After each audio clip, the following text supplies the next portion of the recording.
Welcome to the Bouchel Review. This is the partners meeting, what will hopefully be weekly recap of Mad Men Season 7 Part 2.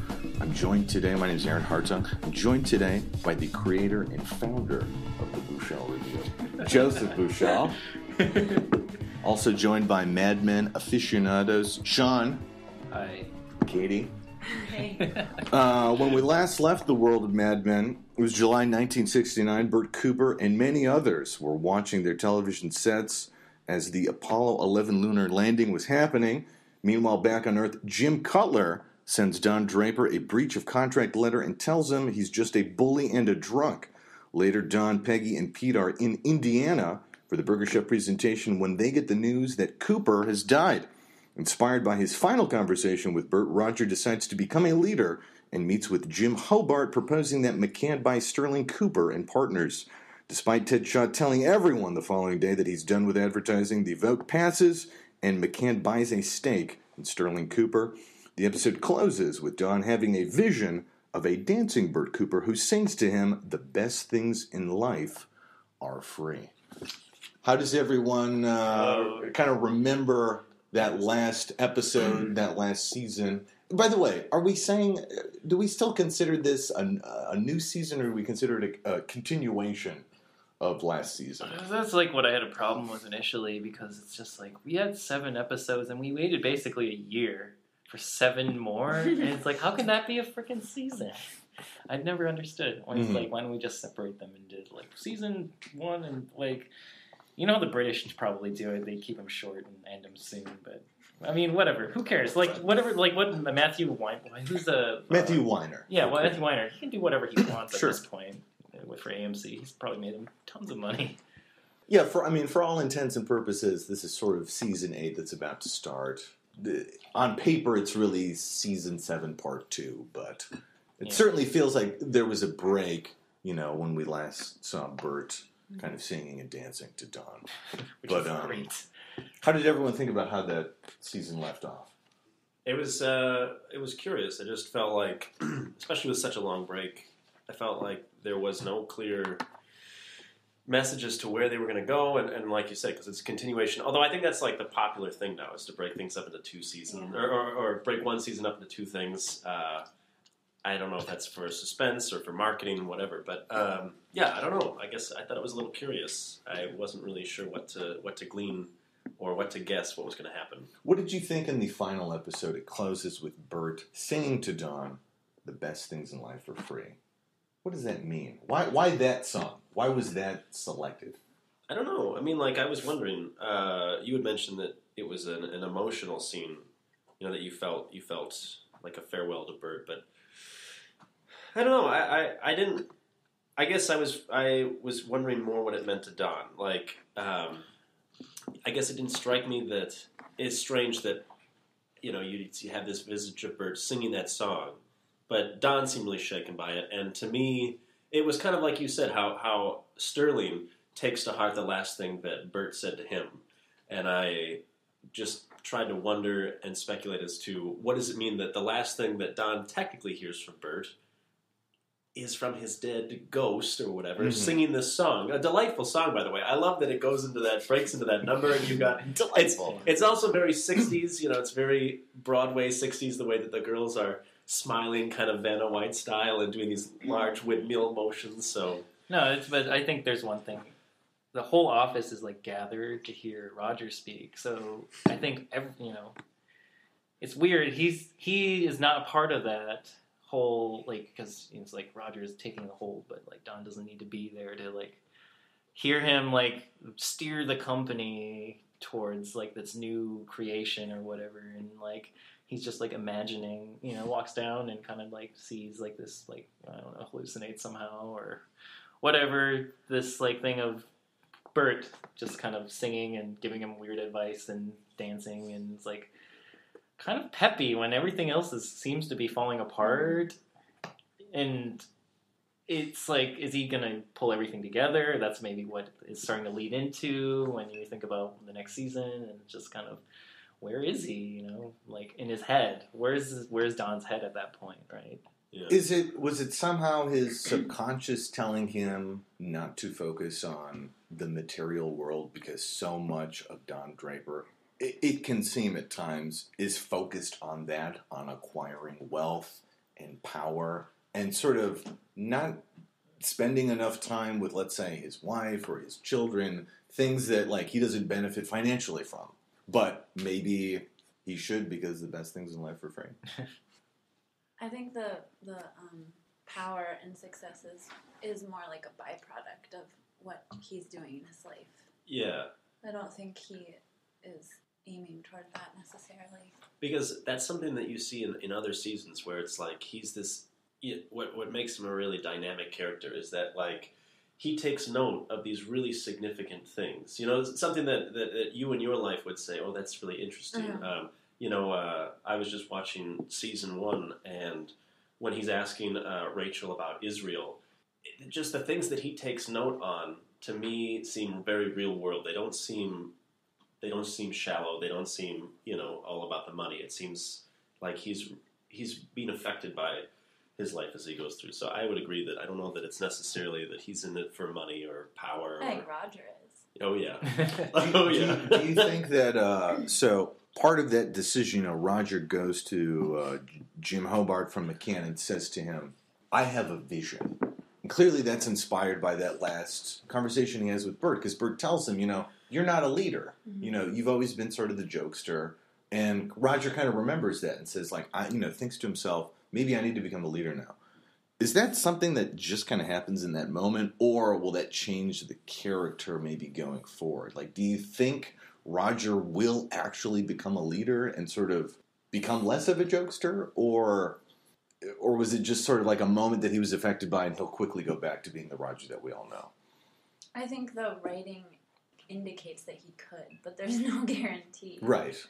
I think there's always the possibility for every character in there to change drastically from one season to the next, but I don't know. It's hard to say. It's just like Roger, though. He's had like his ups and downs through the whole like series. I mean, his weird divorce and like his like acid times and like orgy times, orgy drug times. He's really come a long way if you think about it. Yeah. So he's like experienced a lot, and it was like when his daughter goes off to that weird hippie commune and stuff, and like he's I think trying to now figure out that he has to leave a legacy of some type because everything that he's basically created comes back to like kind of haunt him or bite him in the ass or something. I mean, this daughter thing was like one of my favorite things. Just go commune living, and he just like, I'm gonna try it out, and he's like, this is stupid. I have to go. Stupid. I have to take her with me because she's ruining her life and my grandkids' life, and what can I do? But now he sees like that he can do that with the company instead, and maybe do something like worthwhile. Who knows if he's gonna do it well or what kind of decisions he makes or that. But I think that's what's coming. You'll see more of him taking like this less goofy role. More serious, but he's gonna have one-liners no matter what. Oh yeah, I mean, the Roger one-liners. You could almost have like a spin-off television show where it's just him churning those out because they're great. I mean, he has a book called Sterling's Gold. Sterling's Gold. My brother's got that book. Where we learned that Cooper was a eunuch. I've never read it, so and it's an actual book on top. My brother, he got that for his birthday. Oh, I think you're joking. Well, should we talk about the new episode a little bit? Sure. I mean, I don't know about everyone else, but I was very excited just to have these characters kind of back in my life again. It was like, it's been too long. I kind of want to know what they've been up to. Now, the last episode is, I believe, July 1969. You can kind of figure out that date because that's when the moon landing was. Right. Then later in this episode, we see Don, there's like a Nixon speech that's going on in the background. So we've now jumped to April 1970. So that's 9 months have passed in the interim. And that's when Nixon's pulling troops out of Vietnam, right? I think so. That was the news report. He's like, yeah, I'm going to do what I promised, and no more Vietnam. But he's secretly bombing Laos and like all that kind of weird stuff. So the episode starts off with the Peggy Lee song, Is That All There Is? And immediately you see Don, and he's almost back to his old Don ways, like the Don we see from season 1. Just like hanging out with women, drinking, just being the Don that we initially met. Is that all there is? Is that all there is to Don? Is just that? We had to talk about this. That I feel like of all the characters and all the transitions they all go through, Don Draper's the one that's the most mysterious to me. And you would mention that he seems that is all he wants. And I gotta say that when I first saw that opening, he really seems in his element. It seems like with Don's character and with some of the other characters, and that's what's great to watch these transitions is you got Roger, who's World War II. Cooper kind of stays the same. Cooper thinks he says to himself, "I'm too old," but Roger embraces it, and he transitions. And with Don, I think that Don's still that kind of character where the 30s might have impacted him, and you see it throughout the first season where he kind of butts up against the at first the budding artist scene of the 60s. And so I feel like he tries to keep a wife. I feel like that's because he feels like he should. You mentioned that before. He feels like he should. That's what he should do. But to me, that first scene, it seems like that's his element, is that kind of this rogue who doesn't really... So Don, yeah, like, is Don someone who, had he, let's say, been living now, and maybe it's like more socially acceptable to just have lots of partners, as it would have been in the 1960s, or I suppose now, the episode taking place in the 1970. Yeah, I mean, is that really... I mean, does Don really want to have a wife and kids? Like, does he really want a family, or did he just do that because that was sort of the societal norm at the time, and he sort of felt compelled to? Like, I have to do this to kind of fit in with everyone. When really, I would just rather be having a new sexual partner every other month. I mean, because I think that's what he does want. He would want that, but... maybe for business or societal reasons, was just like, all right, I'll have a wife. But you see him when he's finished having sex, and he's looks completely blank, and he looking up at the ceiling, just kind of thinking about stuff, and he's just like, oh man, I'm just a hollow man. I'm a shell. I'm a shell of a person. I'm my identity's completely false. In terms, I had it all at some point, and now I have it all in a different way. It's just kind of it's kind of silly that. I mean, I think this is the main whole thing is trying to find meaning, and that's what I think will lead us through this next exciting season. I think the nature of his childhood, though, makes him more of a traditionalist because he had so little that he wants to make it legit now. Yeah, I think that's why he's drawn to that so much, to being married and having a wife, even if he knows he can't do it. Because it was something that he never had growing up. Like, he was never part of sort of a traditional family. Yeah. Like, mom, dad, two kids, kind of. Mm-hmm. But it's funny because there's always the side comments about them joking about Don bringing up his sad past, and they had some joke about a toaster or something, or he told the story, right? Well, what's sort of interesting is you're right. That first scene, Don in the past, who would never talk about his past, would always be super mysterious, is seen telling an anecdote about when he lived in a brothel. So in a way, you see that Don at least has become a little more accepting of his own past in terms of sharing it with people, whereas before he would never tell a story like that. He'd never reveal that he grew up in a brothel. But now he's just shooting the shit, telling a story about it. These weird actress model people who they're I don't know, hanging out with now or whatever, right? So we quickly see when Don gets home. And is it fair to assume he probably took that one woman home and then just left, probably, from the diner? The opening scene. Yeah. Then we see him, he's on the phone with the 1970 equivalent of OkCupid or whatever, calling this woman saying hey, you got these messages, blah, blah, blah, who do you want to meet up with? Then we actually see him meet up with the flight attendant that we saw from earlier in season 7. What? Is that right? Yeah. It was the I don't know if you remember. There was when Don sort of does that field trip to go visit Megan because she kind of had like some blow up, and her agent's like, "You need to come out to California and like control her." Yeah, and the flight attendant. And the flight attendant's like, "I'm jealous of. This. I hate her." Yeah, She says, "She was like, oh, you got to see your wife. I hate her," or something like that. It's that same actress yeah, who plays the flight attendant who meets him right away. So that is the flight attendant then? The Trisha, I think, is the name of the character. Huh, I didn't even draw that connection. That's pretty wild. So yeah. Yeah. She's there. Throwback. Whoa. Jeez, I hope he's like sleeping, like all random like actresses from past seasons are just like in and out of that bedroom, I guess. By the way, let's do like a real world analysis here. Statistically speaking, shouldn't Don at this point have an illegitimate child? I mean, come on, right? You're telling me women were using birth control all the time, probably, and he was using birth control all the time. No, he was. No. Okay, then shouldn't Don have an STD or a few at this time? No, all the way here. He probably had a vasectomy or something. Maybe. Yeah, probably easy to do that now at that point. STDs, probably. Yeah, you just gotta be worried about the ones you can't get rid of. So I'm sure that he's had a couple and recovered. So what we're I think that would take away from the focus of the show if like he was like at the doctor's office like, I need some more antibiotics. Well, this could be like a Blu-ray extra, though. You know, like a scene. Yeah, you know, or like sometimes they have those features where when you're watching something, you'll have like a little thing pop up, and you're like, for more information, like click your enter button, and then it's like, oh, the Don STI, spin-off little. Ask John Hamm as an actor as character work, which STD he felt he had to really inform his character. When I had that chlamydia in season 3, it really made me channel anyway.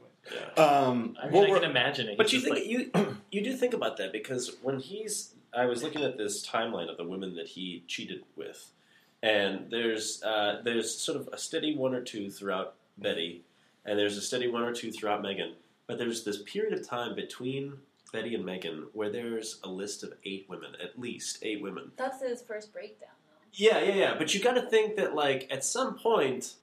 I mean, these women that he's married to have got to know, if not through suspicion and evidence. That he's cheating on them?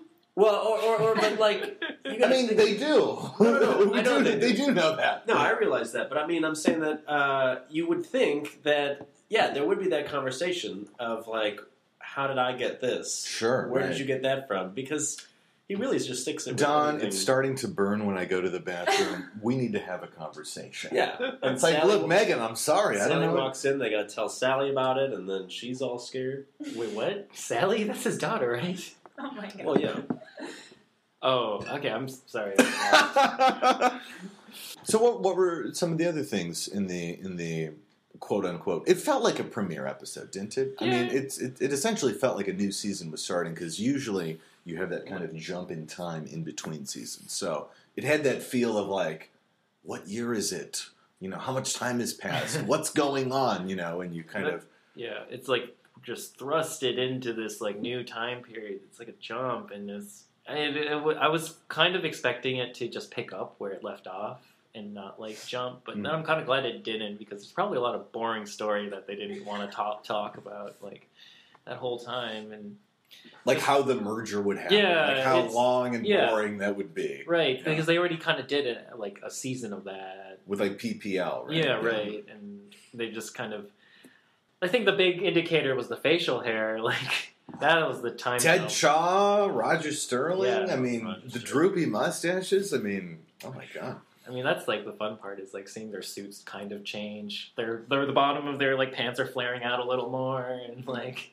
Their collars are getting a little larger. You just like see their haircuts being like pizzas just getting horrendous.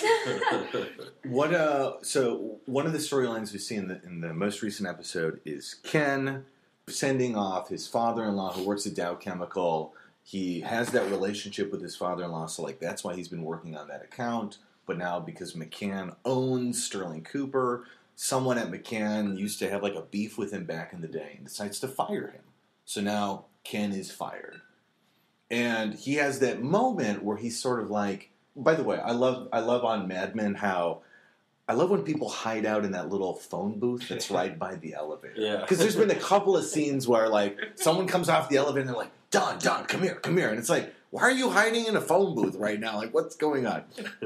But, he waves John over and he's like, I had this vision, right? Or I had this moment last night where my wife said to me, I'm from a family that's been doing really well. Like, that we have money. Like, you don't like being in advertising. Why don't you leave advertising? Go write books again. We all remember Ben Hargrove and Dave Algonquin, some of the greatest nom de plumes that Ken has taken on. But then in the end, he decides to become the sort of advertising rep for, it's like Dow Chemical, right? Like plastics or something. So it's like he decides to stay in the business. Why? Why did he do that? But he's head of creative now, so it's in a much, much different capacity than he was at. No, well, I don't think he's necessarily head of creative. He's in charge of he's in charge of sort of like making deals with advertising companies on behalf of Dow. Yeah. So he's the client. That's why he says that line, I'm your client, and by the way, I'm really hard to please. So, and then, Roger and Pete are like, oh, shit. This is going to be bad. That's what it didn't seem right to me. It didn't ring true to the character. I thought he in a way. Yeah, and like the whole author thing, I thought that was, he was so passionate about it at the beginning, or did that just die over the years as his eye gets shot up by a bunch of crazy like rednecks and like he's like experienced a lot? Does he feel like that was a payment for him to like stay and like eventually get to a position better than where he was? Or sure. I mean, again, it was weird because it's not about a money thing. That was clearly mentioned that like, oh, we have enough. We can go buy a farmhouse and you can work like some crazy J.D. Salinger guy or something. And she says, you can write that story that's so sweet and so sad. Yeah. He was like, what story? I don't know. What I really like too is when that moment happens, and again, it's like indicative of the time period. When she's like, I know you don't like that work. I know you don't like that job. And he just says, I really should stop telling you about my day. That was like, I just never, again, it really baffled me, but, maybe advertising is where dreams go to die. And his dream went and died, and that was it. Maybe. And, like, now he doesn't know any better, and he doesn't have any real stories to tell, or he's building up this huge thing, and then the kicker at the end of the Mad Men season is Ken wrote everything, and he's like this weird meta thing that's supposed to freak you out, like something stupid like Battlestar Galactica, and you're like, oh no, what did I just watch? I hope that doesn't happen. The only motivation I can think of is just the revenge factor. Like he probably, I would think, was truly contemplating becoming an author again, but then when Dow was like, hey, do you want to run our whatever department it was, and he was like, oh, I could really screw those guys over now. And I really think that's the only motivation that he had. Because why else would he do it? It seems like a drug, though. That's what, because she even says, she's like, why do you keep doing this? Why do you give, you gave them your eye, and he said, well, there's this big raise that's coming up, and she's like, there's always something else. So to me, I felt like it was like a drug, he can't stop. And it's not necessarily because his dream of writing a book died, but I mean, that dream was season 1. I mean, that dream was so long ago. To tap a maple tree. And what did he say? Since so cheesy. In consecutive Great seasons, piece in the Atlanta. In consecutive seasons since he became head of accounts, he's always complained about how he feels underappreciated, how nobody has as much work as he does and whatnot.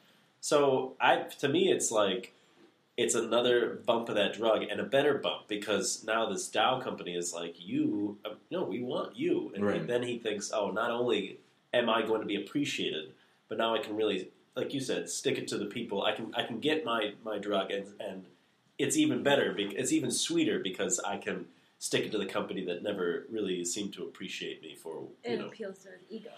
Yeah. A lot.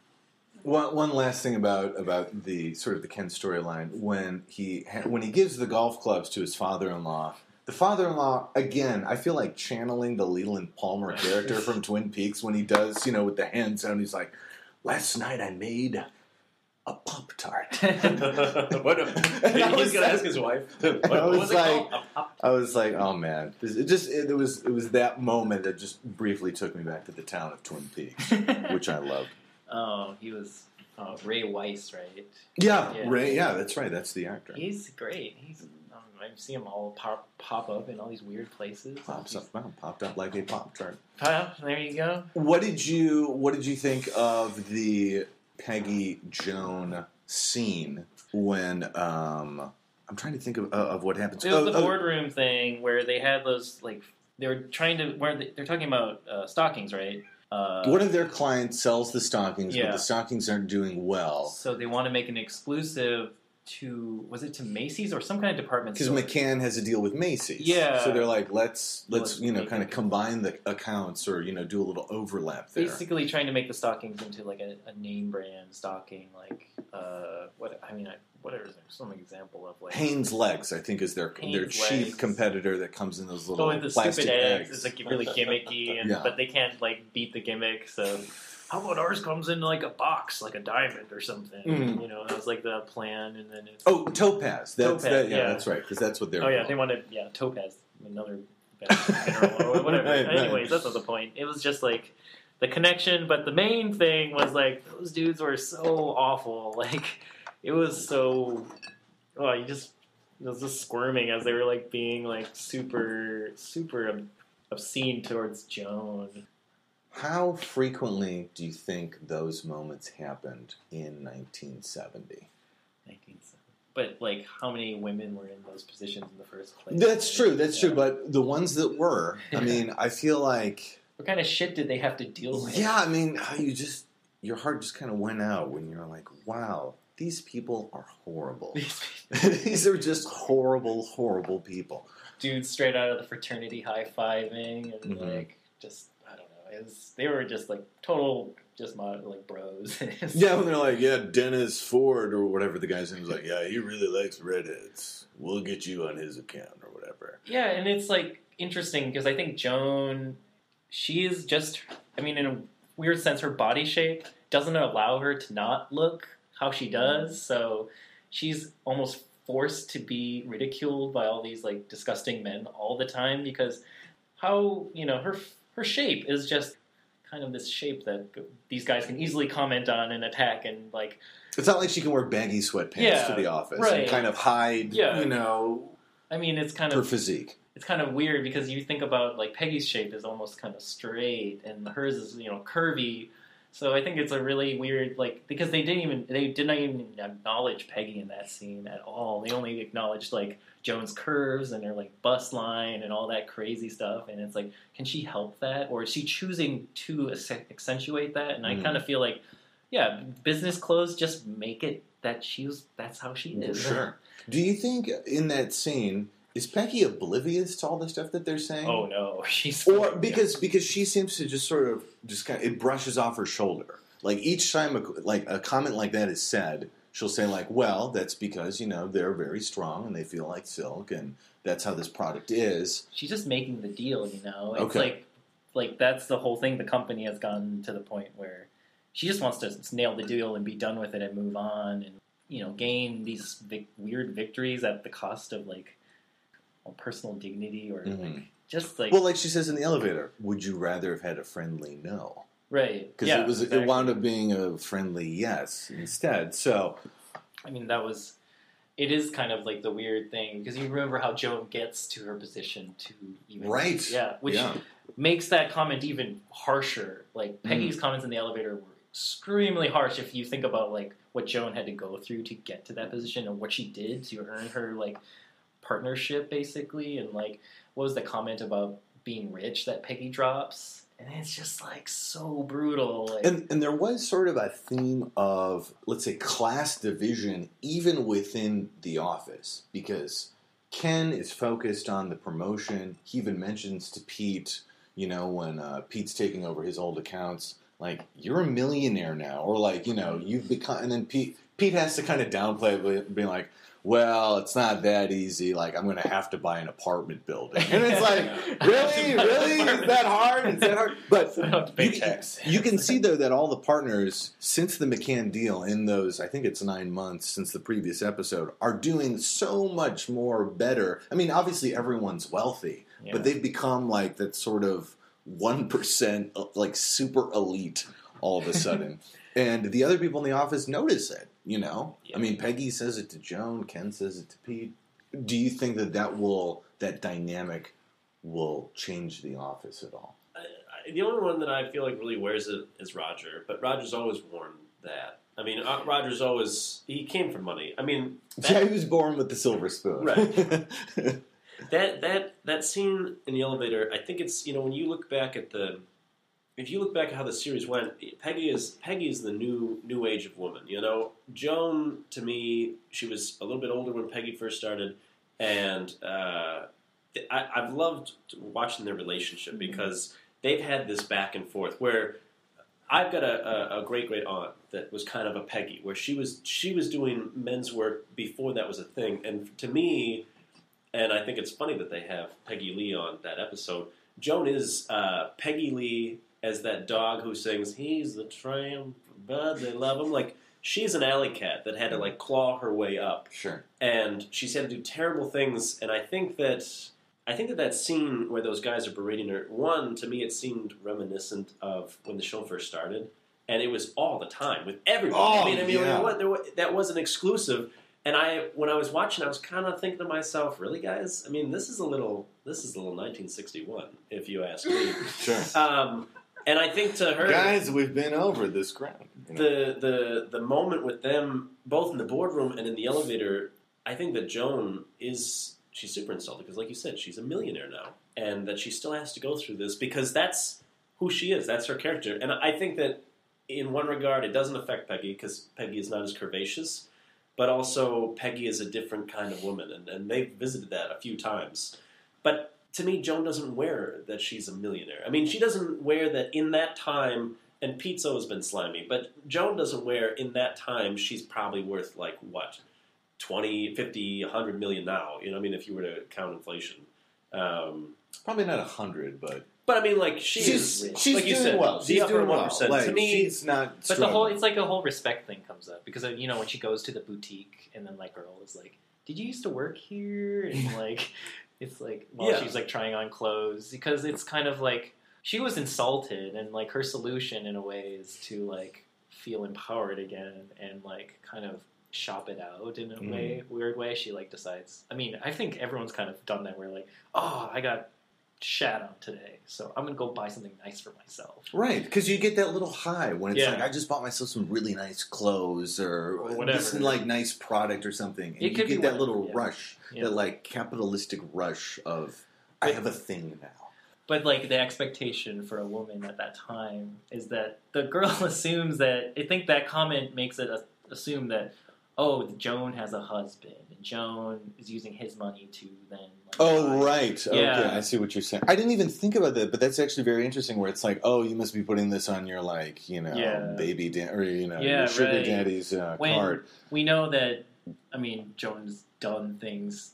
Probably. I mean, not. I mean, it's it makes me feel horrible that she had to go through all that stuff to become a partner, and she was pressured into it, and all that stuff, and from the previous season, and she's done all this stuff. And then she's gotten to this position on her own accord all the way. She works really hard and done that's I think the similarity between Peggy and Joan is that they bust ass and they got to where they are as both very successful within the company and just as people in general. But it just kind of shows that even in that situation, it's assumed that they are, she's relying on someone else for her wealth or whatever, or getting her new clothes, and then she kind of, I don't know, her look at the end of that scene was annoyed but somewhat satisfied, That's a very good way of putting it. Annoyed but satisfied. She's annoyed at the comment, but she's satisfied knowing that she's a self-made woman. Right. And I think it's offensive to have that comment thrown at her, but it's also the time period, and it's this weird mixture of. Yeah, she is self-made, and that's kind of an amazing thing at that time. So I mean, wherever, it takes place, right? So in addition to being exposed to the overt and horrible sexism, Joan and Peggy, the Peggy character also goes on a date. She goes on a date. Mathis, who, by the way, we discover we'd never learned Mathis's first name. His first name is Johnny. So that was really funny. Mathis decides or tries to set her up with his brother-in-law. She goes on the date with the brother-in-law, Stevie. And it was kind of fun to watch that date because Peggy can be kind of confrontational, it seems, on dates, a little combative. But then as soon as you give her just a straight up compliment, like I think the guy on the date says she's like, what did Mathis say about me? And he says something like, well, he said you were like strong and powerful or something like that. Something like you don't put up with a lot. Yeah, you don't put up with a lot and, like you stand up for yourself. Yeah. And she gets this look over her face of like, yes, that is true. That is me. And then just immediately just kind of relaxes into the date. And then I think at that moment decides to switch the dishes with him. Yeah. Where it's like, I love veal. Like, I'll have the veal. I almost saw that part as like a weird power thing because she's like, I'm going to be the dominant one in this like conversation. Right. She drives the whole thing, the whole date, and then the whole like assumption, hey, let's go to Paris. That was her idea. Right. It was kind of like this wild thing, but she's not that spontaneous or whatever, and it's kind of strange that like she brings it up and then she's like kind of thinking about doing it and then like kind of backfires. And it's kind of like the weird opposite of the date because she like thinks about it, says no, but then decides to go on it. And there was something kind of tragic, too, when she reveals that she's never been on a vacation before. Oh, yeah. When she says, because they talk about traveling, she's like, I've never been on a vacation. And then you just thought, Peggy, why? Why are you subjected? Like, go on a vacation. Treat yourself a little bit. Like, you've probably earned enough to go on a little vacation somewhere.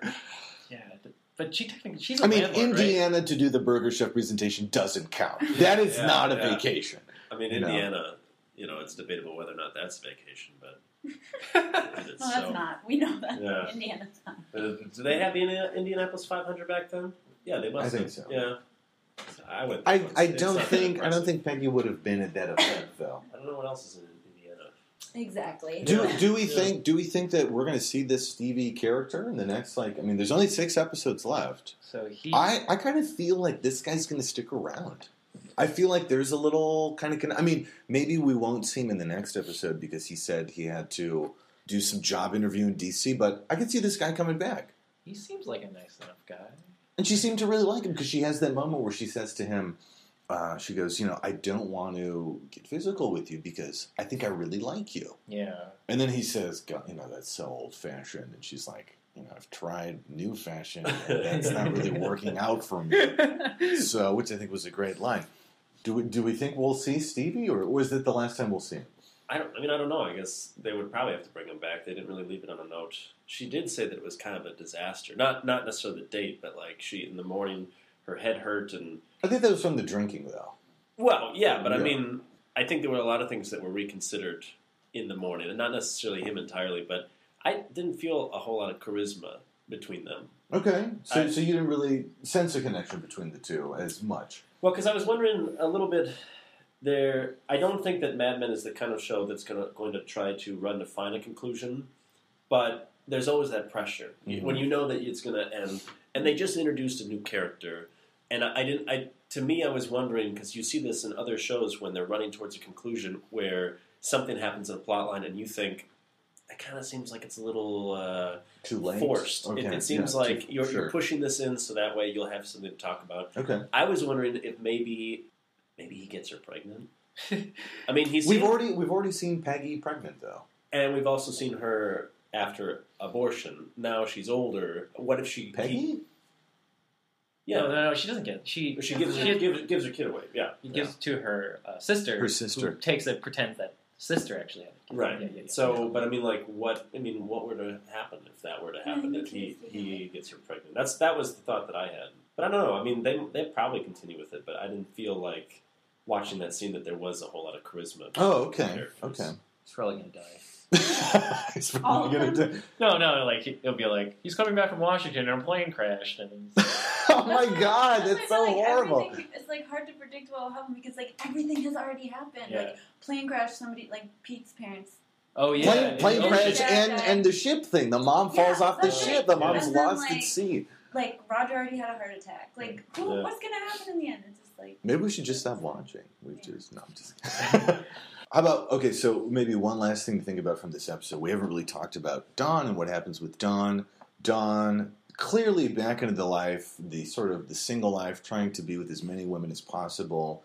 When he goes to this diner, and I was wondering, did they cast this particular actress because she sort of looked a little bit, not totally, but kind of looks a little like Rachel Menken.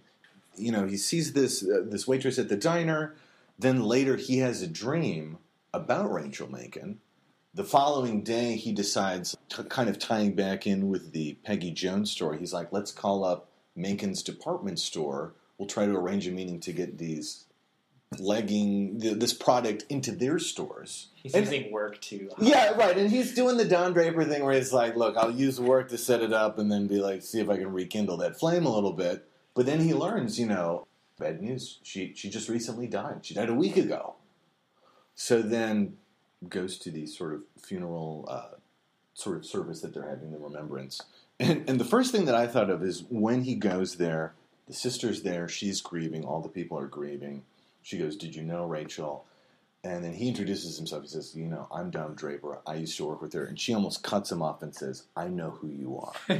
Now, how many sisters of other women on that show could say to Don Draper, I know who you are? You think about, like, Dr. Faye's sister, or that third grade teacher's sister, or Bobby Barrett's But they sister. also have a conversation. In the first season, Rachel and her sister have a conversation about Don on the telephone. Because Rachel's like, oh, I met this guy, and he's unavailable, and she comes up with something of like, what did she say? Of course, she didn't suspect, oh, he's married. It's like, does he drink? And it's like, no. But yeah, they had a phone conversation. So, but you're right, yeah. Probably everyone's sister and their mother have heard about Don Draper.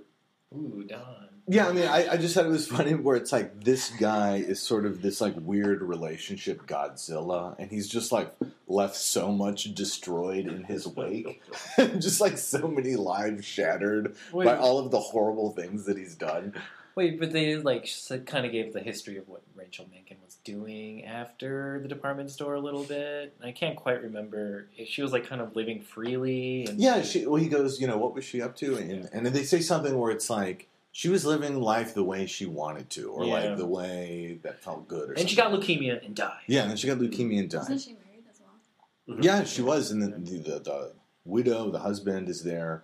And, like the children are there. And Don sort of like sees that.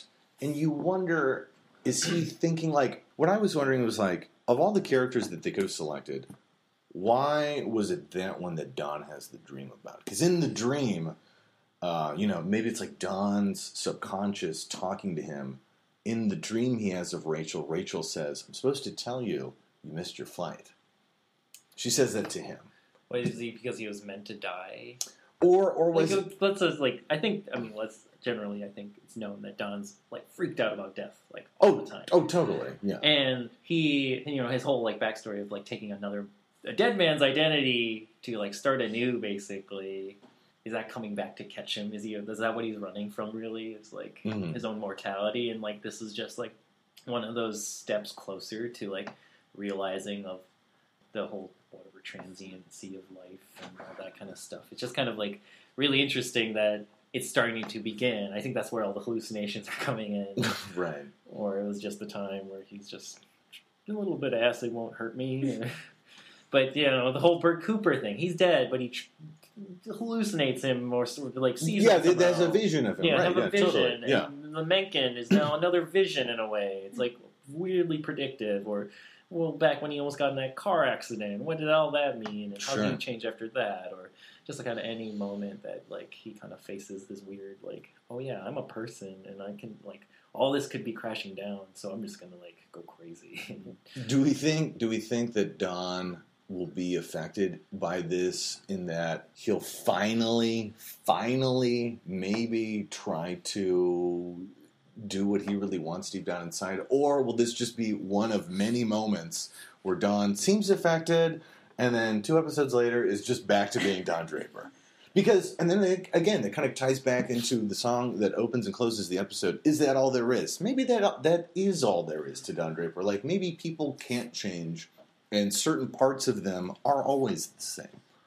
Yeah, I mean, it's just the whole death thing. I mean, the first episode, what does he do? He takes that weird German psychologist woman's research about, like, the death wish and just throws it in the garbage, like, immediately. Right? And that kind of sets up his, like, whole, like, philosophy. He's like, I'm just going to throw death in the garbage can. Yeah, that was, very symbolic in a way. Yeah. There, I was thinking there was almost like another moment of symbolism that kind of like, to me, in a way, represented how Don deals with things. There's that scene when the flight attendant, is in his bedroom, and she spills the glass of wine and kind of ruins that perfectly white carpet. And Don, to solve this problem, is just like, I'm just going to throw a big comforter over it. And that, to me, is like symbolic in so many ways of how Don deals with things. Instead of actually addressing it, in a literal sense, which would be like, cleaning it out, he's just like, I'm just going to throw this thing over it and kind of hide it and forget it's there. Yeah. I think that's what he's doing right now. And again, maybe every episode will have like a weird thing from the previous season come back and like haunt him a little bit until it leads us to whatever crazy conclusion. Well, speaking of the next episode, so we only have 6 episodes left. Maybe we should do some predictions where we think the show will go, maybe where we think it'll end. To start off, I've written down 6 characters. So the question is, I mean, you can elaborate if you want, or if you just want to quick say yes or no, that's fine, however you want to do it. In the final 6 episodes, will we ever see the following 6 characters again? Okay? First character, Lou Avery. Will we ever see Lou Avery again? Oh, God. He's one of the most boring characters on there. He's one of the worst. Although Scout's Honor was a pretty good comic. But that's why I like him, though, because he's so stuck in the mud. I mean, it's just great to watch him. He's a good foil. Yeah. To watch him just stick there as the world spins around him. Yeah. No, it seems like they got rid of him when they shifted in time. When they got bought out by McCann. Yeah, because if he comes back, it seems like Don's reclaimed his position, and Lou was in his position, so it seems like Lou. And he had like a short contract, like a 2 year. Yeah, because that transfer basically cut out all the people from like that they didn't want recently. That implied that the merger would then. Roger basically could go pick and choose to cut people out. Right. Yeah. And by the way, am I right in saying I thought in that previous episode from last year that Jim Cutler did decide to sign on to that merger? Yeah, but we didn't see Jim Cutler in this episode. But I think we'll see him though. I think Cutler's probably still around. Probably. I had kind of the feeling that part of it was he would get his money and then he wouldn't have to work. Oh, and then he would just leave. That's what I thought. It seemed like. Because what Sterling said to Don in that last episode was like, "Oh, they just want you, Ted, and who else?" I mean, I think it was just mostly the deal was for Ted and him and Roger, the 3 of them being the. They're like, you need to have Ted and Don as creative because that's what's appealing to us as McCann to buy you. Mm-hmm. If you don't have that, we're not in. Right. So it sounds like Cutler just got a payout and then got let go, or just he's like, "Oh, I'm done," or. Whatever, and then Roger basically got to choose his dream team and continue on and like cut all the weird stuff out. Okay. So we all think Lou's kind of done? Yeah. We probably won't see Lou in his Mr. Rogers cardigans again? Okay. Character number 2, will we ever see Freddie Rumsen again? Freddie Rumsen, who helped Don kind of come back, deal with his alcoholism when he was on leave. Because, Freddie himself... Oh, that guy was awesome. I don't think there's a role for him. Yeah. Really. He was freelance. I mean, Well, because John was essentially working through him as freelance. I could see him coming back, but I wouldn't be surprised if he didn't either. Okay. Yeah. Because he could fit that, like, kind of semi-fatherly role that he's been throughout, too. Yeah. I mean, he might make an appearance. I don't think it'll be significant. Peggy advice. Yeah, exactly. He was really close to Peggy in the beginning. By the way, fun fact, the actor who plays Freddie Rumsen, his older brother, Bill Murray. Oh, yeah, that's right. Oh, he's a Murray brother. Right? Yeah. He's a Murray brother. Mm-hmm. Okay, here's another one. Will we ever see Michael Ginsberg again? I hope so. Yeah. Yeah, Ginsburg is great. That sort of so. Woody Allen-ish. I could see it Just being like he's like this tightly wound ball of, like... because he's in a straitjacket. Yeah. Well, yeah, in that case, yeah, too. But I wouldn't be surprised again if he showed up, but at the same time, it'd be like Peggy visiting him in a mental institution or something like that. Because that's like what we left off. He's getting carried away because he cut off his ear. And we did hear... His nipple. We did hear that Almost Stan visited him. I think Stan, in one of the later episodes, mentions, like, I saw him and it was kind of rough. Right. Yeah. So... And by the way, am I right in saying that was like a really weird... Just like how they got rid of that character. It's like he was on the show and then they just got rid of him in this really weird way. Like it just escalated very quickly. And they had like all those weird Space Odyssey references the whole time. Yeah. Well, yeah, like the people talking and you're reading the lips. Yeah. But you also got to think, I think that guy stars in his own show now. So maybe it was like a contractual thing. I think that's what it was. Yeah. Even though that show's been canceled now, but he left to do that. I think it was like on NBC. So some crappy network. I mean, show. they might not bring him back for the mere fact of like, not as like a sort of back channel retaliation, but like you're kind of written out, and right now it's just too much to try to write you back in. We've got all these other characters to worry about. If we don't see him on Mad Men, is it possible we could see him on Game of Thrones? He could join the Unsullied because his nipple is cut off. And he could fight with Grey Worm. Well, he'd have to cut something else off. To be but I mean, he's obviously fine with cutting off the nipple. He's a little sullied right now. We saw him cut off the nipple. Unsullied. Let's see here. Will we ever see Bob Benson again? I kind of like Bob Benson. No. No, we don't think we're going to see Bob Benson again. Is he part of the company anymore? No. He got a job offer with Chevy. Yeah, because they loved him and. Did we actually see him leave, they discussed, though? Yeah. After he proposes to Joan. Yeah, they discussed it because that's how they find out that they're losing Chevy. Is he's like, I got a job, and by the way, you're losing Chevy. And that's why he proposes to Joan, because he's like, look before this goes public, you want to do this. Which I thought was weird. So, but doesn't that happen in that last episode? That's how Roger gets that knowledge, and then that's how Roger goes to McCann and says, like... Here's the move. Yeah, I could be the one right before. Maybe it's the one. So they're dealing with Chevy again? Is that what part? No, I mean, Chevy's gone. I don't think they are, but I mean, so then no, he's not going to show up. He's not going to show up. If they're not dealing with Chevy, then why? Played of course by James Walk of Lone Star fame. Lone Star. It was huge. It was on Fox. It was huge. All right. So those are for number 5. Will we see Sal Romano again? I wish. Yeah, I kind of want. I want a little closure on that because we got closure with Kinsey. Remember when Kinsey was gone, and then we saw him as the Hare Krishna guy? That was great. That was awesome. Sal was like my favorite character on the outset, I think. Oh, he was great. And then he was kind of attracted to Ken Cosgrove a little bit. There was a little something. Yeah, there. invites him over for dinner. And his like wife, he has never had sex with. It's like oh yeah, which I think it's normal. We just like lay in bed together. Well, as Joan said to Bob Benson, you shouldn't marry a woman. Or you shouldn't be with a woman. I think it's the line she says to Bob Benson. Probably could have applied to Sal, too. He seemed really put off. Bob Benson seemed put off by that when I think it's like an exec hits on him. And it's like, oh, you want it. Well, that's how he gets fired. Because that guy from like Lucky Strike, puts the move on him and he doesn't want it. And then Don's like, well, you should have, because isn't that what all gays do? Like, but I didn't see they all are with each other. I didn't see any conflict. Like with Sal, that was what was great about watching his characters. That it was obviously clear the conflict within him.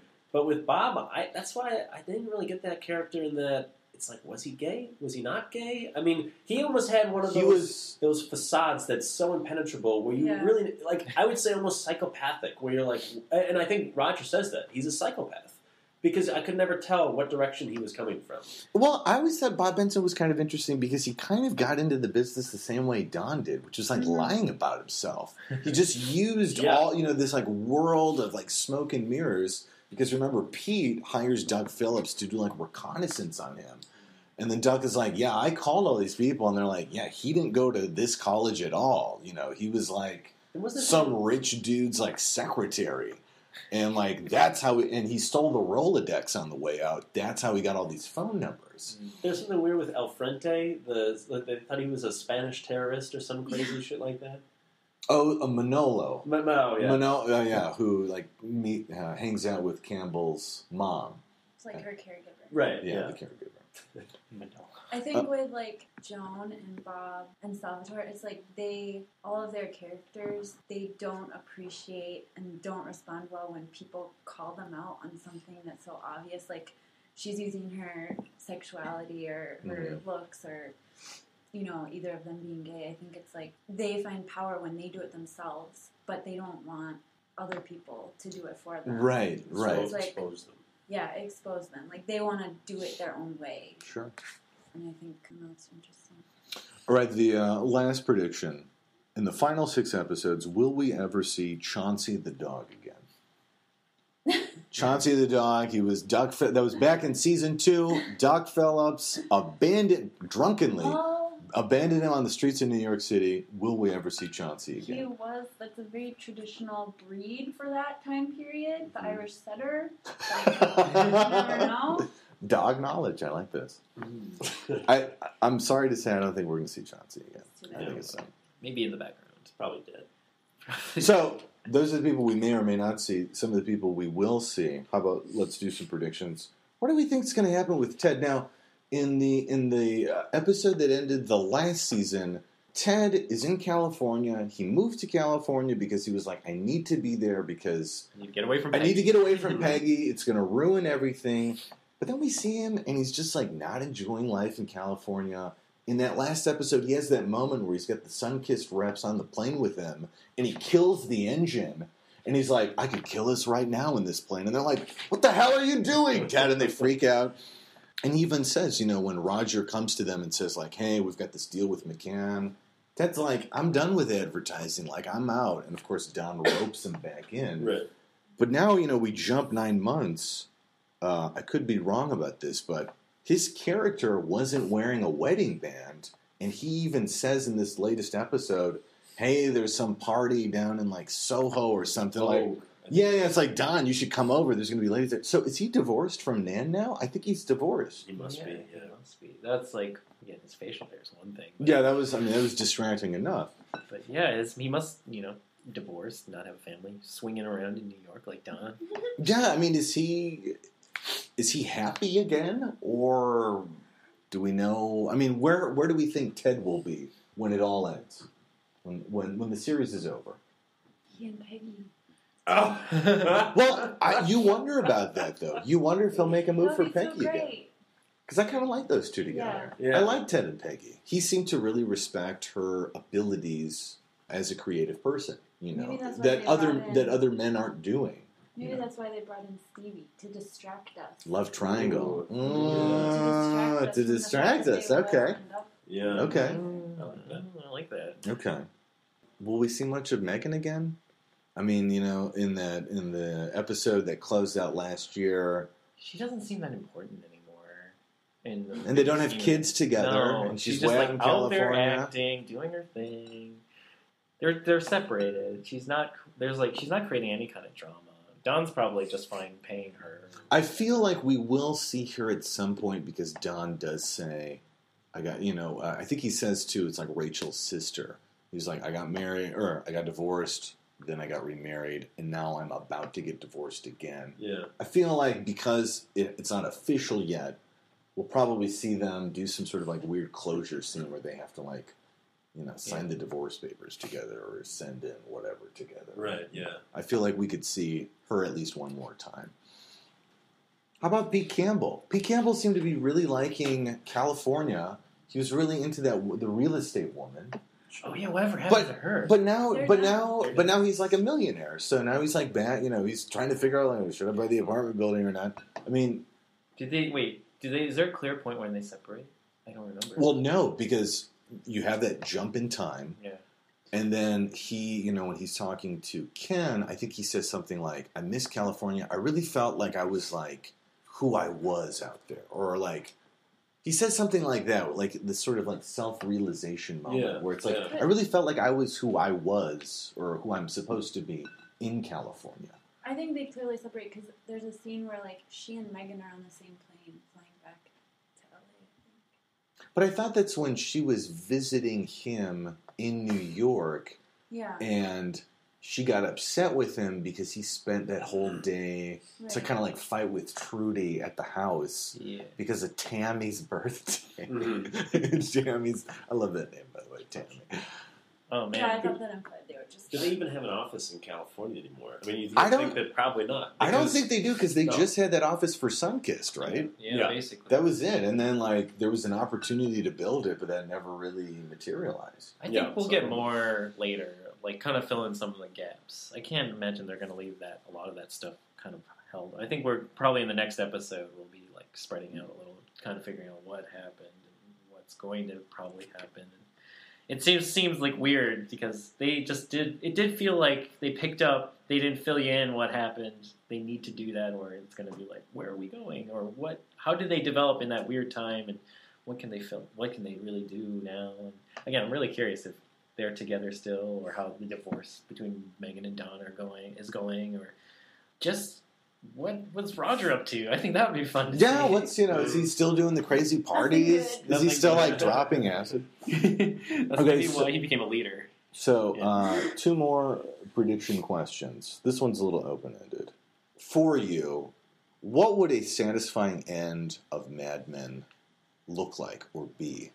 Like, when you imagine the final episode, what would it have to do or go, or where would they have to go with the story for you to be like, yeah, that's how I kind of hoped it would end, or, that's how I thought it would close. I think I can tell you what I don't want it to be more than what I want it to be. Okay, sure. Well, but again, my biggest fear is it's going to be Ken Cosgrove writing a book. And that's everything. As Ken Cosgrove? Yeah. Or as one of his... No, and Don Draper's completely fictional. Like, it's him closing the book and being like... That would be such a faux pas. Typing the end on a typewriter and just... Shh, and he's like, I did it. That would be so crazy. And then it zooms out, and then there's like an autistic kid with like a snow globe. He's like shaking the snow globe, and then you really find out that was also inside that kid's head too. Yeah, it's just like this stupid, like, it was just like this fictional account by this creative guy who maybe is like, in real life, it was really boring and nothing actually this exciting happened, and he like created this like thing and created this persona of like Don Draper and completely. I mean, I feel like it's going that way because I think that would be awesome if it ended that way. I feel like it's so cheap to do it that way. I think it's cheap to kill people off, which I feel like most people think will happen. And I hope neither of those two things happen. I don't want him to die, and I don't want him to like be a fictional like Ken Cosgrove closing the book. Like the end of Lord of the Rings, where he's like finishing it up with he has a dumb quill, and he like, the journey's ended. Oh, okay. I don't think it'll be like that. No. I hope it's not. I don't think it will. It will be like that. What is there anything that you think that you would want to happen that would make it satisfying? That's the trickier part because I want it to be this really complex, kind of convoluted ending that.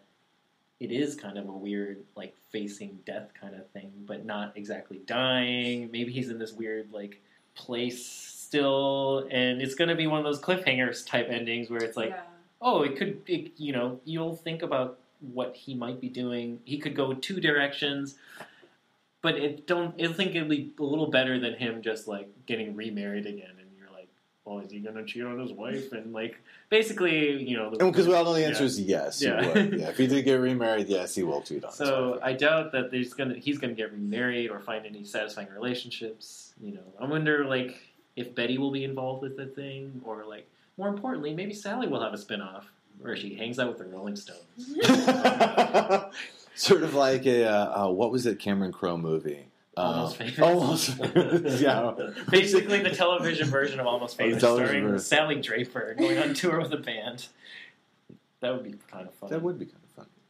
What would a satisfying ending be for you? I don't know. It's just, you'd hope that, like, Don would learn, his character would learn from the mistakes that he's made and the identity that he's found for himself and create some kind of better life, but it doesn't really seem... Would you want him to maybe go back and embrace Dick Whitman and just be like, go back, because that's really who you are. You're deep down, that's how you were born, that's how you should die. As Dick Whitman. I don't think he can do that at this point. Too much paperwork. Yeah. He just announces in the office, "Hi, I'm Dick Whitman. This is my story." P. Campbell's like, I knew that years ago. And goes into his office, has a drink. But Well, yeah. How about you? What would be a satisfying ending for you? I don't know. I mean, from where we are, it seems like this Rachel character is kind of like she's one of the ghosts of Christmas past, and I feel like it wouldn't be beyond them to It'd probably be Hanukkah past to be Hanukkah past, right? to be more. In which case, accurate. there are 8 ghosts. Not right. But no, yeah, that's what it seems like. Where they're going to me, where it makes sense that it was her. She was the first one, and Wait. Bert is present, right? Because he just died, and then she's the past because she died, and then well, I mean, not that they're necessarily going to like follow that. trope And the to a brother, T. remember Adam? Maybe he's one of the ghosts. He's the the last one. first suicide in the show, mind you. Yeah, the first one, right? Yeah. But no, it seems like while Don Draper wants to hide things underneath the rug, he also, it's painful to him that he still sees the writing on the wall. You know, I mean, he wants to ignore it, but that's what makes his character so great, is that he is not surface level, he's deep. And I think that, I mean, just the way that he's shaken up by Rachel, if he can't hide that under the rug, he can't shove it away. So I think that they might go with that, you know. But I've talked about what I'd love to see, and I still feel like it rings true, and they could still do it. But I've always thought that this show, since I saw it early in the seasons, would be great if you Katie, said that maybe he turns his life around, but then you, Aaron, said that like it doesn't seem like that's not who he is. And I just think it would be great if they showed Don Draper become irrelevant. Because it seems like that's something he fears, along with death, having no legacy, being nothing. And how many people have we seen in our life? You know, this is such a reflection of real life. That's why so many people like it, because it's like, I know who Pete Campbell was for me in the 60s. Sure. I mean, not us, of course, but our parents and whatnot.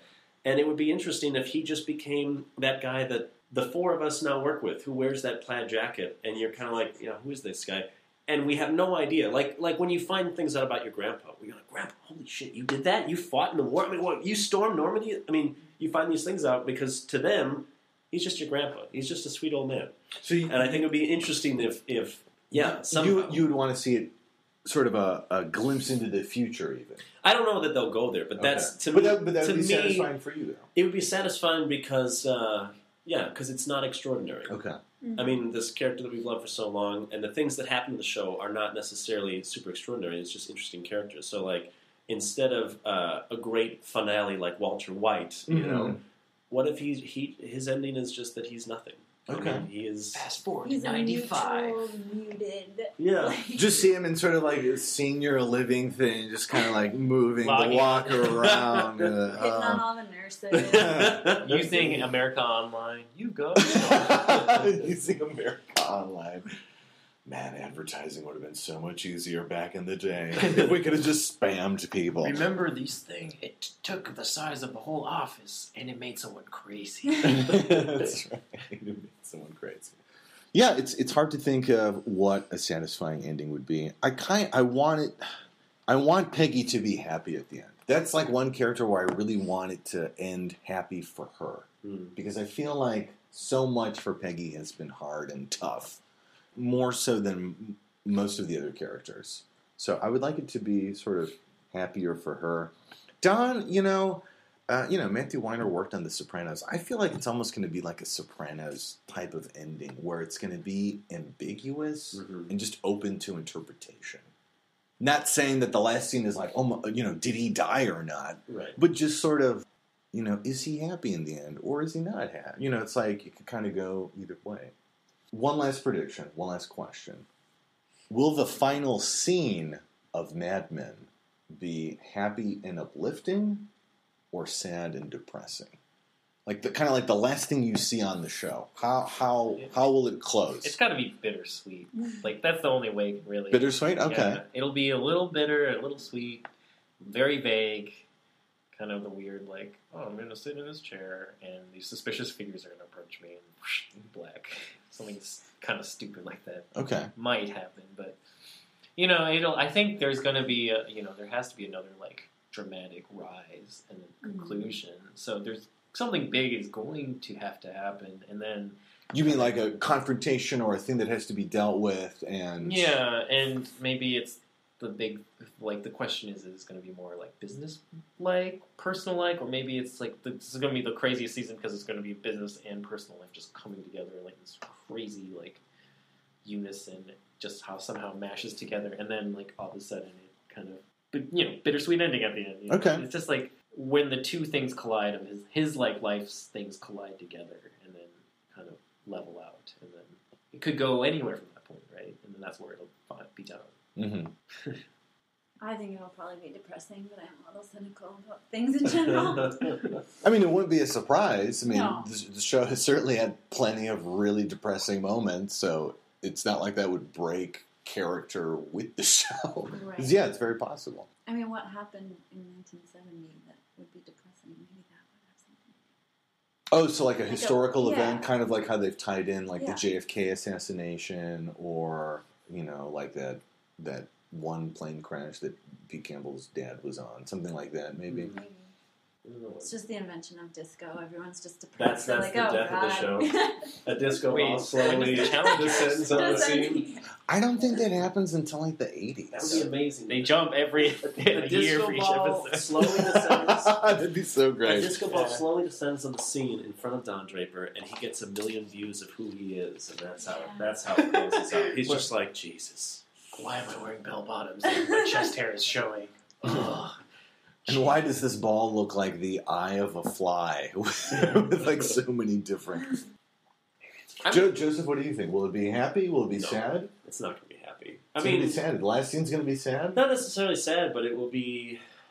I mean, the best you can hope for is what Sean said: bittersweet. It'll be downtrodden. I mean, I don't, or pensive. I mean, they do such a great job at the end of seasons, having a shot that says so much by doing so little. Like when Megan gets that TV show and she kisses Don, and even and he walks away.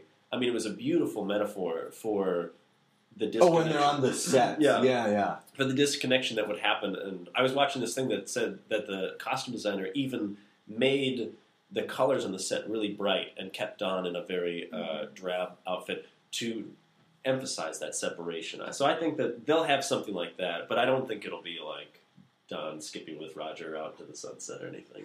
I mean, it's funny when you mention that. In a way, that one scene could have almost been the end of Mad Men, because if I remember right, it ends with him at a bar and a woman approaches him and says, "Are you alone?" And he just looks up and it cuts to black. Mm-hmm. And you just, you wonder, I mean, how does he answer that question? They're really good at ending season. Oh, Like, yeah. there was one where he's just like, "This is where I used to live," and it's like this. Run. Oh, and he shows it to his kids. And I was like, and then the kid comes out with like a popsicle. Yeah. He's like eating it on the stoop or something. I was like, whoa, that's crazy. And Sally looks up to him and goes, "This explains so much, Dad. This explains so much." So yeah, it's gonna be one of those endings. It'll be great. Just have high hopes, maybe. I'll say this. I don't think it'll be happy. I think it'll either be sort of bittersweet and very ambiguous, or just straight up sad and bleak. Because I think that's what this show is in many ways.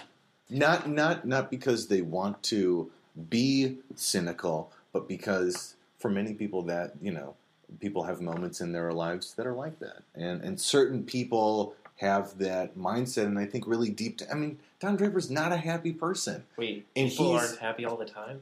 Right, I know. It's a shocker. Spoiler alert if you're listening to this podcast, if you did not know that. But, the show revolves... Don is the sun in which all the characters revolve around, and he himself is not, obviously, a happy guy. Mm-hmm. So I don't think the show would end in that way. But we will see in about 6 weeks. So that concludes this, what will hopefully be the first of many editions of the, what are we calling it? The Partners Meeting on the Bouchel Review. I thought that'd be a good name, the Partners Meeting. Hopefully we'll be back after episode 2, breaking down what happens next week on Mad Men. Thanks for listening.